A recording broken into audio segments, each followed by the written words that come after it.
All right, let's talk about boarding day, aka the most exciting, can't believe it's here, but hope I don't screw it up kind of day that every cruise vacation begins with. You've been counting down for months. You woke up way too early. You're already wearing your cruise shirt like it's a team jersey, and suddenly you're standing in front of the terminal wondering why everyone forgot how lines work. Today, I'm giving you the boarding day tips you should absolutely be using if you're cruising in 2026. No outdated advice from 2012 here.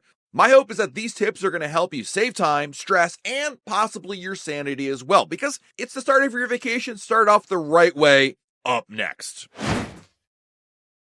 In 2026, you're going to need a check-in time for when you arrive at the cruise terminal. You're able to get a check-in time closer to your sail date, and it's imperative to get on the ball in order to get those early time slots. Royal Caribbean's online check-in opens 45 days before your cruise is set to begin. It's a little confusing exactly what time check-in opens because it's 45 days at midnight based on the ship's home port time, meaning if you live in New York, but your Alaska cruise departs from Seattle, your check-in time opens at 3 a.m. Eastern or midnight Pacific. In my experience, check-in will open a few minutes past midnight. It's rarely exactly midnight, like maybe 5 or 10 minutes later. You can do online check-in via Royal Caribbean's website or their app. Trust me, my first tip here is to definitely use the app, not the website. The reason is, when the check-in process opens up, you can use the app and skip right to the part where you select your check-in time and then select the time. You can then exit the check-in process, come back to it, and finish all the information later on. When it's midnight or 3 a.m., the last thing you want to do is start getting everybody's passports out and entering information. You want to get your check-in time, put the phone down, go back to sleep, and then, of course, later on, complete the rest of the check-in process. Does the check-in time actually matter? Is it enforced? Well, kind of. Royal Caribbean says that you really should adhere to your check-in time to avoid overcrowding in the cruise terminal and to avoid potentially being turned away from the doors. Have I seen one person at the cruise terminal in the last 2 or 3 years ask if your check-in time is now and if not to wait over there? No, but theoretically it could happen, so for what it's worth, I'll continue towing the company line on that one. Number 2, speaking of check-in, you want to complete that online check-in like your cruise depends on it, because honestly, it kind of does. By 2026, really, Royal Caribbean expects you to have your passport scanned, security photo taken, emergency contacts filled out, and travel documents ready. There's just no excuse for not doing it ahead of time, because it's going to save you time in the cruise terminal. Guess what you want to do on Embarkation Day? Get on the cruise ship, start your trip. Guess what you don't want to do on Embarkation Day? Stand around while a peer coordinator enters all your information and asks you how to spell your last name and doesn't understand where your address begins or ends. Not completing all of your check-in beforehand with the online app means you're going to wait in extra lines, extra scanning, and just waste time in the cruise terminal. That's not how you want to start your vacation, so do your online check-in. Obviously, get that check-in time early, but make sure you complete all the steps before your cruise begins. Not tomorrow, I'll do it later, because the best boarding times certainly go faster than the Buffalo Bills Super Bowl hopes. Sorry, Bills Mafia, still love you. Tip number 3 is make sure you give your large luggage to the porters. This may seem obvious, but every cruise I go on, I see people lugging all their giant luggage on the ship like it's really doing them a favor. This isn't an airline where, hey, there's baggage fees and you want to take your own luggage on board the ship in order to avoid them. That's not the case. You can check in as much luggage as you would like at the cruise terminal, and that just makes the boarding day process easier. I think some people might be paranoid about losing their luggage. In my experience, and I've checked so many bags in on so many cruises, it just doesn't happen. Is it possible to happen? Of course, anything's possible, and it does occasionally happen, but it's pretty rare. And this day and age of Apple AirTags and things of that nature, I just don't think it's really important to bring your own luggage and just really be saddled with it for the first few hours of your sailing. What you want to do, though, is bring with you on board the ship a carry-on bag with certain important things. These are must-haves: your passport and travel documents, any medications you have, phone chargers, sunglasses, and even a swimsuit. Why a swimsuit? Well, because nothing feels better than boarding, grabbing lunch, and then heading straight to the pool while half the ship is still wearing jeans and looking confused. This is a really great tip for being able to take advantage of one of the best times to enjoy the pool or the water slides. There are public bathrooms you can go to in order to change into your clothing, and this is a great tip for kids to be able to take advantage of much shorter lines for those water slides. So definitely pack at least one outfit with you in there and then take advantage of shorter lines for all those things on the pool deck. Tip number 4, eat lunch immediately, but not where everyone else is going. All right, everyone boards and thinks the same thing. Windjammer now. And suddenly, it's like Black Friday at Costco. Instead, check which included restaurants are open on boarding day. Oftentimes, you might have different options like Park Cafe, Solarium Bistro, or even Aquadome Market. If you do get on board the ship like immediately when boarding begins, like maybe 10:45, 11 o'clock, the Windjammer doesn't get too bad, but pretty quickly thereafter, it becomes a zoo. And if you can go to a different restaurant, whether it's a specialty restaurant, maybe you want to treat yourself and go to Giovanni's or Chops to start off your cruise, or simply go to Park Cafe, Pearl Cafe, or Aquadome Market and enjoy also a complimentary meal without the crowds, well, this is cruising efficiency. This is Yankees level fundamentals, whereas the Red Sox fans out there would still be arguing about where to sit. Tip number 5 is the cabins will open but a little bit later. Cabins usually are ready for you by about 1 o'clock. Occasionally it goes like 1:30 or 2, but that's pretty rare. But you don't need to necessarily sprint to them or wait outside the doors for them to open, like it's a concert or the new Taylor Swift tickets going on sale. What you really want to do, and again, this goes back to not having all your luggage with you, is to explore the ship in the first few hours on board. Explore, get your bearings, understand where things are, get oriented before crowds peak.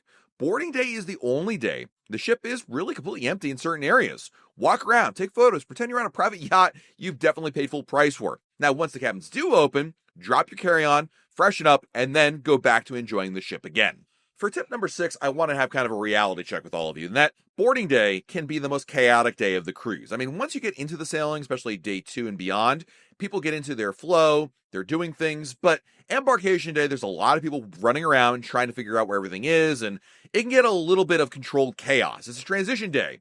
It's a lot like the Buffalo Bills of cruise days. Promising, exciting, but occasionally heartbreaking. Lines will exist, some venues won't be open yet, and you can get turned around really easily. This is pretty normal though, and keep in mind that as the cruise goes on, you get to like day 2, or even the evening of day 1, it gets a lot better. So don't expect everything to be perfectly instantly, because I think you're setting yourself up for disappointment. Instead, go with the flow, be a little flexible, and if all else fails, head to the bar and grab a drink. Next up, you really do want to do the muster drill. In fact, I would argue, I should have put this earlier in this video before we even hit up somewhere to eat lunch, but when you board the ship, you must complete the ship safety drill before the ship sets sail, which is usually right around 3 or 4 p.m. This is a requirement of every single passenger, regardless if you cruised before. Basically, in the Royal Caribbean app, you'll listen to the ship's emergency signal, as well as watch a short safety video describing how a life jacket works. The last step is to actually report to your muster station. Your muster station's location is in the Royal Caribbean app or on the back of your stateroom cabin. When you go there, you scan your set sail pass or your sea pass card, and they confirm that you've completed all the steps. It's just that simple. It's very easy. It's not like the old days where you had to line up and wait for the muster drill to actually occur. Now it's super simple, but do it early. Like, don't wait for it to do it later on, because what happens when you put it off is that it just becomes this cloud hovering over you, like, oh, I gotta still do that. Instead, knock it out as soon as you get on board the ship, and then begin enjoying your vacation. While you have the Royal Caribbean app, or at least your phone up, to do the muster drill, I really recommend you make sure you have your Royal Caribbean app set up and connected to the Wi-Fi. You don't need to purchase an internet package in order to use Royal Caribbean's app, and Royal Caribbean's app is really helpful, because when you have it set up there, you'll be able to take advantage of any reservations, like for entertainment on board, make dining changes happen, and take advantage of activities that do fill quickly. You certainly don't want to be that person saying, I didn't know we had to reserve that. Yes, you did, because the app told you. You just ignored, like a Red Sox fan ignores the standings. At this point in the video, I'd often talk about, usually on embarkation day, you want to make reservations, especially dining. Now, you certainly can do that, but if you bought a dining package, as of 2026, you should be taking advantage of the fact you could have made reservations before the cruise. Royal Caribbean made a change with its dining package that if you pre-purchase before the sailing, which would have saved you a lot of money, by the way, you would also be able to make reservations for individual restaurants. So really, on embarkation day, you shouldn't have to go make reservations. But if you're suddenly have the idea like, hey, let's make one reservation, or you forgot to make reservations for the dining package, this would be the best time to take advantage of that, because reservations do fill up as people get on board the ship. In my experience, yes, sometimes there are certain reservation times that are held back from the website. What I mean by that is when you're pre-cruise, you're looking at the website and you want to have dinner at Chops Grill at like 6 o'clock, it may say sold out. But then you get on board the ship, and I found, in some cases, anecdotally of course, that there are additional reservation slots for 6 p.m. So if you were on the fence or there wasn't the time you really wanted, now is the time to go to the specialty restaurants and make those reservations. If you're traveling with kids, well, then you're going to want to go to Adventure Ocean or the Teen Club to register them. There's an open house for Adventure Ocean on the first day, and this is an opportunity for you to meet the staff and for the kids to meet the staff and see what's it all about. By registering your kids, you'll be able to save time later on because, of course, they need to have certain information on there, like any allergies, special needs, etc. And it also allows you to ask questions of the staff and for the kids to get acclimated with the space. Now, Adventure Ocean, which is the kids club, will not be open on Embarkation Day in the afternoon. Rather, it will open later that evening, almost always around 7 o'clock p.m. But you want to sign up early in order to avoid the line later on. When check-in begins for Adventure Ocean later at like 7 o'clock, there's some people who want to check in, not stand around and check in their kids and fill out information and whatnot. So take advantage of this time early. This is also true of the Teen Club. The Teen Club is obviously a little more free-flowing than Adventure Ocean, but it does require teens to sign up for it, and the best time to do this is in the early afternoon. Usually you can begin the registration process for either Adventure Ocean or the Teens Club at 1 o'clock. Something else that's really fun to do on Embarkation Day, especially if you've never cruised before, is take a tour of the spa. Every Royal Caribbean cruise ship has a Vitality Spa on board, and you can take a no-obligation complimentary tour of the spa. You might be thinking, Matt, why the heck would I want to spend my time looking at the spa, which is a glorified sales pitch? Honestly, it's kind of cool to see the facilities there. And there's no obligation to book anything. Technically speaking, if you do the spa tour, you can also qualify for like a voucher into a giveaway for like a couple $100 off a spa treatment. I never do this personally, but you could qualify for that. But I really do believe that as a new cruiser, or at least new to that particular ship, it is advantageous to see the facilities, not only where you can get a massage, but other treatments, the salon, the fitness center. You might open your eyes to something you weren't thinking about, but now suddenly want to take advantage of while on board. So I'm about 11 minutes into this video, and I haven't really told anybody to actually, relax. This is the beginning of your cruise. I mean, if you board the ship early, because you took advantage of my earlier tip by getting an early check-in time, well, you're going to have a couple of hours before the ship begins to actually depart. And I think it's really important to take advantage of that time. Whether you want to take a nap on one of the loungers, go to the bar, enjoy one of the early activities on board, you're on your cruise. And part of that exploration I talked about earlier about, getting your bearings is also, maybe stopping to smell the roses, or in this case, maybe stopping to grab a drink at a particular bar, enjoy the sun, really start to enjoy your cruise. And I think it's really important because we get really hung up on you got to do all these things like a military operation. But the truth is, you can really and should really start your vacation on the right foot with plenty of relaxation. If you have a drink package, take advantage of that on Embarkation Day and, just really enjoy what your ship has to offer the most.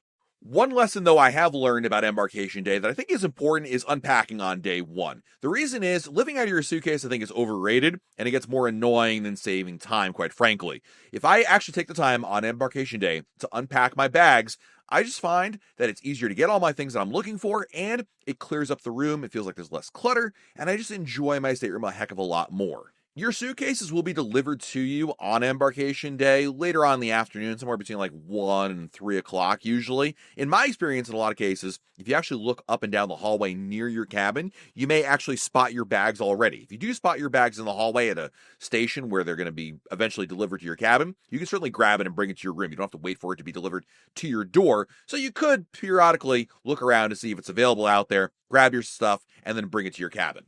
Before your ship sails away, I do think it's also important to put your phone into airplane mode. In this day and age, you want to make sure you're not racking up incredibly large roaming fees by keeping your phone active while your ship sets sail. Once your ship leaves port and goes out to the open ocean, your phone will be roaming back on the ship's cell phone tower there, which could cost you a lot of money. So instead, use your phone while you're in port for, text and phone calls, say goodbye to everybody. But then put your phone into airplane mode to avoid roaming charges. This is really easy on any new phone. It's pretty simple to put your phone into airplane mode, and that way you can still use the Wi-Fi features without incurring roaming charges.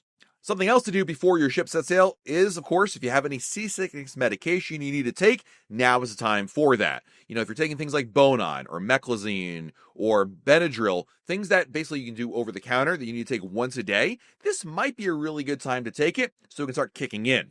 Next up, it is time to find your Sailaway spot, and I think it's important to scout one out as part of your cruise exploration process. Ideally, you want to find somewhere that's within walking distance of a bar nearby. Not necessarily, you could BYOB certainly, but you want to find the perfect spot for you to enjoy Sailaway, whether it's on your balcony, or up on the pool deck, or at the ship's helipad at the front of the ship, or even on one of the promenade decks on the side. Whatever suits your needs in terms of sun, entertainment, music, and shade, well, that's the most important thing out there. The top deck, the pool deck, will have a party up there, and that's where you're going to go for the, hey, we're on a party, YMCA type experience. But for other people who want more of a sedated experience, quieter thing, well, I would recommend one of the lower decks. Even your own balcony might be worthwhile. The Sailaway party is a lot of fun. It's an excuse to get out there and dance. Personally, I just enjoy the energy of it. You won't see me dancing the electric slide, but it's still nice to be out there among everybody else and joining in the we're on vacation, our cruise is beginning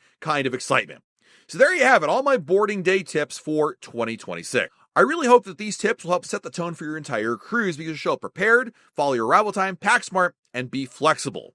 Let me know in the comments below, what is your go-to boarding day ritual? While you're down below our video, hit the like button, subscribe to our channel, and turn on notifications. That way, YouTube lets you know of a brand new video to share. This has been Matt from RoyalCaribbeanBlog.com, and we'll talk again real soon.